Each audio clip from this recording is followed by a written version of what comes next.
तो मध्यकालीन भारत का चैप्टर कौन सा है आपका? तुगलक वंश। तो प्रश्न क्रमांक है आपका 2426। किस राजवंश के अंतर्गत बिजारत का सर्वाधिक विकास हुआ? खिलजी वंश में, एलवरी वंश में, तुगलक वंश में, लोधी वंश में। प्रश्न क्या है? किस राजवंश के अंतर्गत बिजारत का सर्वाधिक विकास हुआ? तो किसके वंश में हुआ था? यह हुआ था आपको तुगलक वंश में। तो बिजारत का सर्वाधिक विकास किसके अंतर्गत, किसके राज्य में हुआ था? तुगलक वंश में।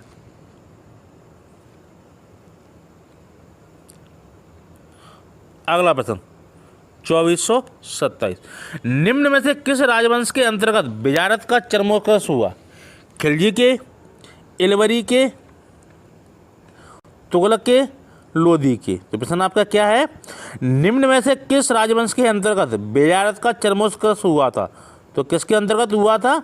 वह हुआ था आपका तुगलक वंश के। Option number C. अगला प्रश्न 2428। उस जैन संत का नाम क्या नाम था जिसके साथ मोहम्मद बिन तुगलक ने विचार विमर्श किया था? हेमचंद्र, उमास्वाति, जिनसेन सूर्य या जिन प्रभु सूर्य। तो प्रश्न क्या है? उस जैन संत का क्या नाम था जिसके साथ मोहम्मद बिन तुगलक ने विचार विमर्श किया था? तो वह कौन थे? वह थे आपके जिन प्रभु सूर्य। मोहम्मद बिन तुगलक की एक खासियत थी, इसने सभी धर्मों के विद्वानों को महत्ता दी थी। इस कारण लोग इतिहासकारों ने इसे क्या कहा है? इसे कहा है काफिर। काफिर यानी कि मुस्लिम विरोधी शासक, उसको क्या कहा जाता है? काफिर, जो दूसरे धर्म को महत्व वगैरह देता है। ठीक है, तो इसलिए इतिहासकार इससे जले रहते थे। कौन? बदायूं वगैरह, है ना। तो इसने इसको क्या कहा है? काफिर कहा है। किसको? मोहम्मद बिन तुगलक को। किस लिए? कि इसने अलग अलग विद्वानों, अलग अलग धर्मों के विद्वानों से ज़्यादा मित्रता रखी थी। अगला प्रश्न 2429। निम्नलिखित सुल्तानों में से किसका जैन विद्वानों से घनिष्ठ संबंध था? बलबन का, कुतुबुद्दीन ऐबक का, अलाउद्दीन खिलजी का, मोहम्मद बिन तुगलक का। तो प्रश्न क्या है? निम्नलिखित सुल्तानों में से किसका जैन विद्वानों से घनिष्ठ संबंध था? तो वह कौन था? मोहम्मद बिन तुगलक। अगला प्रश्न आपका 2430।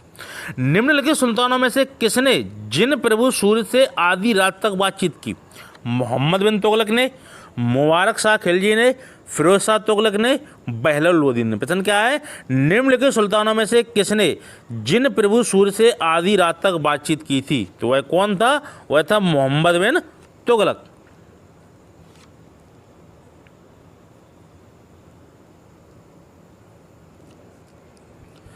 अगला प्रश्न, निम्नलिखित में से किसने सल्तनत काल में प्रचारित डाक व्यवस्था का विस्तृत विवरण दिया है? फारिस्ता ने, अमीर खुसरो ने, इब्न बतूता ने, जियाउद्दीन बर्नी ने। तो प्रश्न क्या है? 2431। निम्नलिखित में से किसने सल्तनत काल में प्रचलित डाक व्यवस्था का विस्तृत विवरण दिया है? तो यह किसने दिया था? वह दिया था आपके इब्न बतूता ने। तो तुगलक काल में डाक व्यवस्था विस्तृत रूप में प्रचलित थी, तो उसकी किसकी जानकारी किसने दी थी? इब्न बतूता ने। तो प्रश्न एक बार पढ़ लीजिए। निम्नलिखित में से किसने सल्तनत काल में प्रचलित डाक व्यवस्था का विस्तृत विवरण दिया है? तो वो किसने दिया था? इब्न बतूता ने।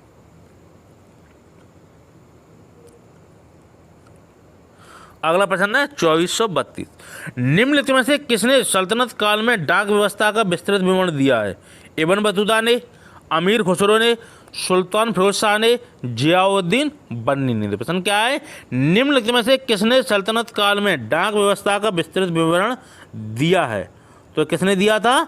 इब्न बतूता ने। तो सल्तनत काल में डाक व्यवस्था का विस्तृत विवरण किसने दिया था? इब्न बतूता ने। अगला प्रश्न है 2433। होली त्योहार के सार्वजनिक उत्सव में भाग लेने वाला प्रथम दिल्ली का सुल्तान कौन था? मोहम्मद बिन तुगलक, फिरोज शाह तुगलक, सिकंदर लोधी, इब्राहिम लोधी। तो प्रश्न क्या है? होली त्योहार के सार्वजनिक उत्सव में भाग लेने वाला प्रथम दिल्ली का सुल्तान कौन था? तो वह कौन था? वह था मोहम्मद बिन तुगलक। तो मोहम्मद बिन तुगलक ही वो शासन था जिसने विभिन्न धर्मों को मान्यता प्रदान की थी और उसमें भाग लेता था।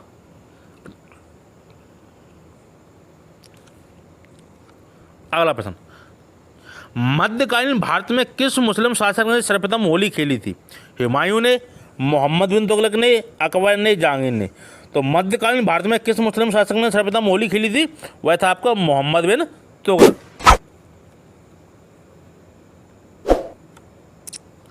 अगला प्रश्न, निम्नलिखित में से दिल्ली का कौन पहला सुल्तान था जिसने होली के उत्सव में भाग लिया? मुबारक शाह खिलजी, अलाउद्दीन खिलजी, मोहम्मद बिन तुगलक, फिरोज शाह तुगलक।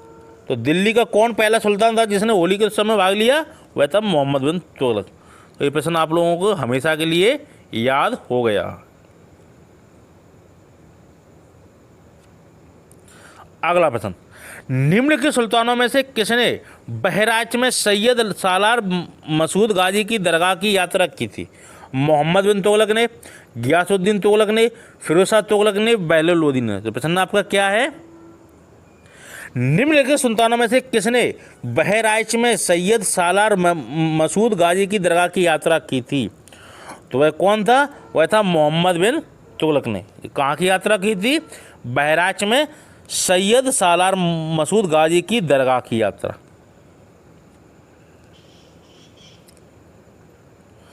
अगला प्रश्न 2437, मोहम्मद बिन तुगलक की चारों योजनाओं पर विचार कीजिए। राजधानी परिवर्तन, दुआओं में राजस्व वृद्धि, खुरासान अभियान, सांकेतिक मुद्रा। तो योजना का सही कालानुक्रम नीचे से दिए गए कूट से आपको मिलान करना है कि कौन सा पहले चला, कौन सा बाद में। तो मोहम्मद बिन तुगलक के चारों योजनाओं पर विचार कीजिए। आइए चारों योजनाओं पर विचार करते हैं। तो सबसे पहले क्या किया था उसने? वह किया था दुआओं में राजस्व वृद्धि। उसके बाद क्या किया था? राजधानी परिवर्तन। फिर क्या किया था? फिर किया था उसने सांकेतिक मुद्रा का प्रचलन। उसके बाद क्या किया था? खुरासान अभियान। तो उसके चार थे। सबसे पहले दुआओं में राजस्व वृद्धि, फिर राजधानी परिवर्तन, उसके बाद सांकेतिक मुद्रा का प्रचलन, फिर उसके बाद खुरासान अभियान। तो आपका ऑप्शन नंबर क्या होगा इसमें? वो होगा 2, 1, 4, 3। तो 2, 1, 4, 3। तो सबसे पहले दुआओं में राजस्व वृद्धि की थी, फिर उसके बाद राजधानी परिवर्तन, उसके बाद सांकेतिक मुद्रा, उसके बाद खुरासान अभियान। अगला प्रश्न है 2438, अमीर ए सादों की नियुक्ति करने वाला प्रथम सुल्तान कौन था? गियासुद्दीन तुगलक, अलाउद्दीन खिलजी, मोहम्मद बिन तुगलक, फिरोज शाह तुगलक। प्रश्न क्या है? अमीर ए सादों की नियुक्ति करने वाला प्रथम सुल्तान कौन था? तो वह कौन था? तो वह था आपका सी, मोहम्मद बिन तुगलक। तो अमीर ए सादों की नियुक्ति करने वाला प्रथम सुल्तान कौन था? मोहम्मद बिन तुगलक। अगला प्रश्न है 2439, इनमें से किस सुल्तान ने भारत में सर्वप्रथम सांकेतिक मुद्रा का प्रचलन किया था? मोहम्मद बिन तुगलक ने, इल्तुतमिश ने, खिज्र खान ने, बहलोल लोदी ने। तो इनमें से किस सुल्तान ने भारत में सर्वप्रथम सांकेतिक मुद्रा का प्रचलन किया था? तो वह था आपका मोहम्मद बिन तुगलक। तो इतिहासकार इसके दो कारण बताते थे। एक कि विश्व में चांदी की कमी हो जाने के कारण क्या कर दिया जाता है? कांसे और तांबे के सिक्के जारी कर दिए जाते हैं। किस कारण? जब चांदी की विश्व के अंदर कमी हो जाती है, उसकी भरपाई के लिए कि चांदी एक बहुमूल्य धातु थी और उसकी कमी हो रही है, तो इसलिए क्या है, सिक्कों में अब कांसा और तांबे का प्रयोग किया जाए अधिक से अधिक। दूसरा कारण था कि यह विदेशों को जीतने में इच्छा रखता था। कौन? मोहम्मद बिन तुगलक। इसलिए इसने क्या किया था? सांकेतिक मुद्रा का प्रचलन किया था जो और राज्यों में चल रही थी। तो इसलिए इसने इस दो कारण इसके थे इतिहासकारों के अनुसार। तो इनमें से किस सुल्तान ने भारत में सर्वप्रथम सांकेतिक मुद्रा प्रचलन किया था? वह था मोहम्मद बिन तुगलक। अगला प्रश्न 2440, भारत में सर्वप्रथम सांकेतिक मुद्रा जिसे टोकन करेंसी का प्रचलन किया गया था? अलाउद्दीन खिलजी ने, इल्तुतमिश ने, मोहम्मद बिन तुगलक ने, शेरशाह सूरी ने। तो वह कौन था? मोहम्मद बिन तुगलक, जिसको क्या कहा गया है? टोकन करेंसी भी कहा गया है। किसको? सांकेतिक मुद्रा को।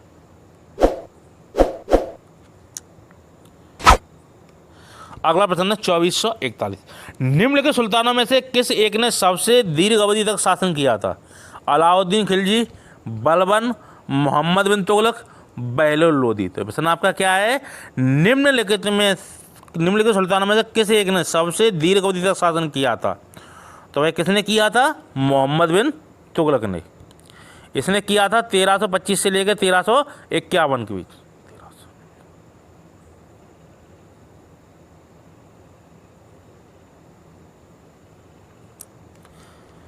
अगला प्रश्न 2442, रतन नाम के हिंदू को किसके शासनकाल में राजस्व अधिकारी के रूप में नियुक्त किया गया? फिरोज तुगलक के, मोहम्मद बिन तुगलक के, गयासुद्दीन तुगलक के, बहलोल लोदी। तो प्रश्न क्या है, रतन नाम के हिंदू को किसके शासनकाल में राजस्व अधिकारी के रूप में नियुक्त किया गया? वह किया गया था मोहम्मद बिन तुगलक के काल में। तो हुआ क्या था कि इसने करतूत दी थी नियुक्ति किसकी? रतन नाम के हिंदू शासक की। लेकिन जब प्रजा ने इसका घोर विरोध किया, इसलिए इसको क्या किया जाता है, मृत्युदंड दे दिया जाता है। किसको? रतन को।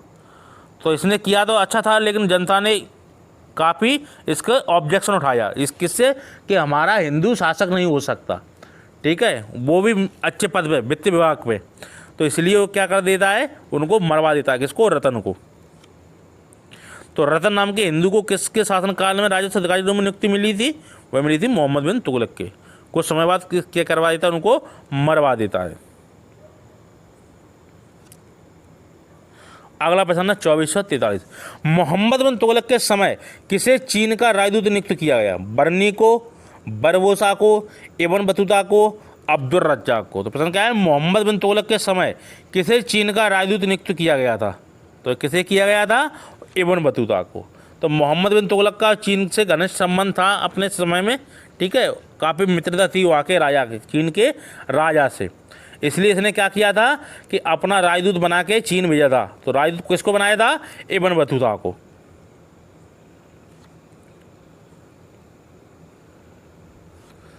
अगला प्रश्न आपका 2444, वह दिल्ली सुल्तान जिसके यहाँ चीन के मंगोल सम्राट का एक शिष्टमंडल कुछ बौद्ध मंदिरों को देखने की अनुमति के लिए आया था, कौन था? मोहम्मद बिन तुगलक, बलबन, फिरोज तुगलक। तो प्रश्न आपका क्या है, वह दिल्ली सुल्तान जिसके यहाँ चीन के मंगोल सम्राट का एक शिष्टमंडल कुछ बौद्ध मंदिरों को देखने की अनुमति के लिए आया था, तो वह कौन था? तो वह था आपका ए, मोहम्मद बिन तुगलक के समय में।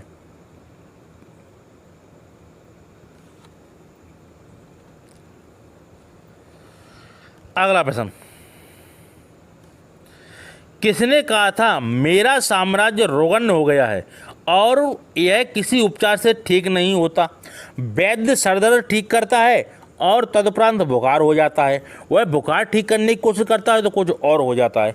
इसके आखिरी समय में होता क्या है कि दिल्ली तक इसका शासन सिमट के रह जाता है, इसके आसपास तक, ठीक है। तो काफ़ी इसके फूट पड़ जाती है राज्यों में, काफ़ी लोग स्वतंत्र हो जाते हैं इसके समय में। तो यह रुष्ट हो जाता है। इस क्या कहता है, अपने राज्य को एक बीमार राज्य बता देता है। तो इसने क्या कहा था कि मेरा साम्राज्य रोगन हो गया, यानी बीमार हो गया है और किसी उपचार से ठीक नहीं होता, यानी किसी दवाई से ठीक भी नहीं होता। वैद्य क्या करता है, सिर दर्द ठीक करता है और उसके बाद बुखार आ जाता है और फिर बुखार सही करता है तो उसके बाद और कुछ हो जाता है। तो ये किसने कहा था? मोहम्मद बिन तुगलक ने। तो इसके आखिरी समय में इसका राज्य, इसकी राजधानी तक केंद्र सीमित हो गया था।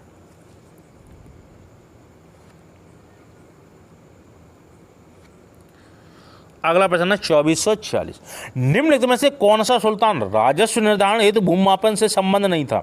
गयासुद्दीन तुगलक, अलाउद्दीन खिलजी, सिकंदर लोदी, शेरशाह। तो प्रश्न आपका क्या है, निम्नलिखित में से कौन सा सुल्तान राजस्व निर्धारण हेतु भूमापन से संबंध नहीं था? वह नहीं था गयासुद्दीन तुगलक।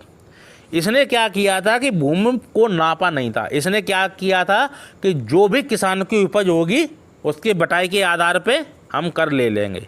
यानी कि इसने जो ये नहीं किया था कि तुम्हारे पास इतनी भूमि है तो तुमको इतनी ही लगान देनी पड़ेगी।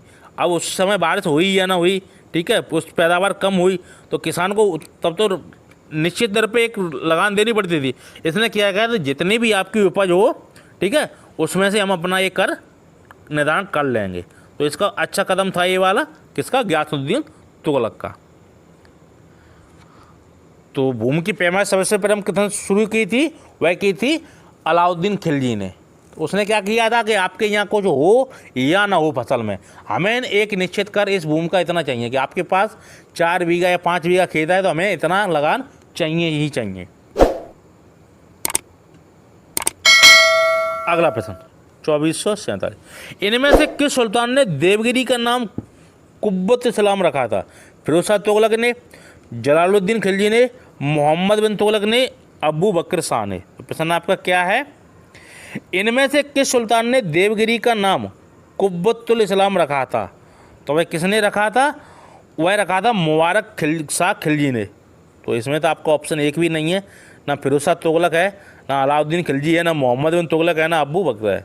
तो प्रश्न क्या है, इनमें से किस सुल्तान ने देवगिरी का नाम कुब्बतुल इस्लाम रखा था? तो किसने रखा था? मुबारक खां खिलजी ने, मुबारक खां खिलजी।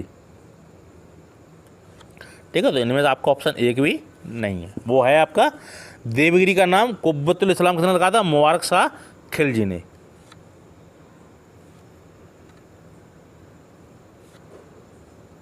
अगला प्रश्न है 2448, किस सुल्तान के शासनकाल में दिल्ली सल्तनत का क्षेत्र सर्वाधिक विस्तृत था?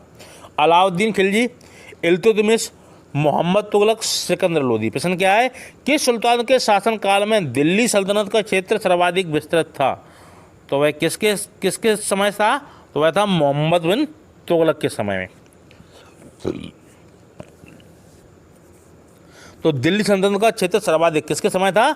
मोहम्मद तुगलक के समय। लेकिन आखिरी समय में इसके काफ़ी कम हो जाता है। इसका कितना रह गया था? दिल्ली के आसपास का क्षेत्र, जब ये मरा था तब। अगला प्रश्न, दिल्ली के किस सुल्तान ने प्रथमतः खलीफा के नाम पर खुतबा नहीं पढ़ा? मोहम्मद बिन तुगलक ने, अलाउद्दीन खिलजी ने, सिकंदर लोदी ने, इब्राहिम लोदी ने। तो प्रश्न क्या है, दिल्ली के किस सुल्तान ने प्रथमतः खलीफा के नाम पर खुतबा नहीं पढ़ा? तो वह किसने नहीं पढ़ा था? वह था मोहम्मद बिन तुगलक।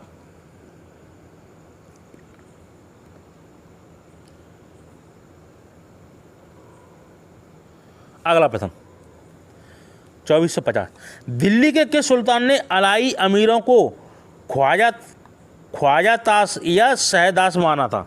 खुसरो शाह ने, कुतुबुद्दीन मुबारक खिलजी ने, गयासुद्दीन तुगलक ने, मोहम्मद बिन तुगलक ने।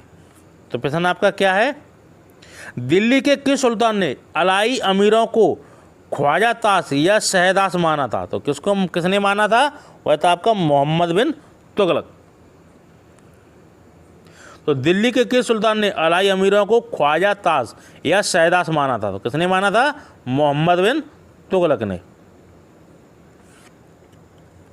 अगला प्रश्न आपका 2451, दिल्ली का जो सुल्तान भारत में नहरों के सबसे बड़े जाल का निर्माण करने के लिए प्रसिद्ध है वह था गयासुद्दीन तुगलक, इल्तुतमिश, फिरोज शाह तुगलक, सिकंदर लोदी। तो प्रश्न क्या है आपका, दिल्ली का जो सुल्तान भारत में नहरों के सबसे बड़े जाल का निर्माण करने के लिए प्रसिद्ध था वह था आपका कौन? फिरोज शाह तुगलक। इसने कितनी नहरों का निर्माण की आज्ञा दी थी? 5 नहरों की। ठीक है, हालांकि जो इसने दी तो थी सिंचाई के लिए, फिर बाद में क्या होता है, इसके महल के लिए ही इसकी पूर्ति होती है, किसकी? पानी की, नहरों द्वारा।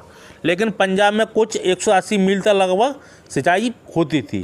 फिर इसने क्या किया था, एक नया कर लागू किया था, कौन सा? सिंचाई कर। किसके द्वारा? फिरोज शाह तुगलक के द्वारा। कि उसने नहरों का निर्माण करवाया था।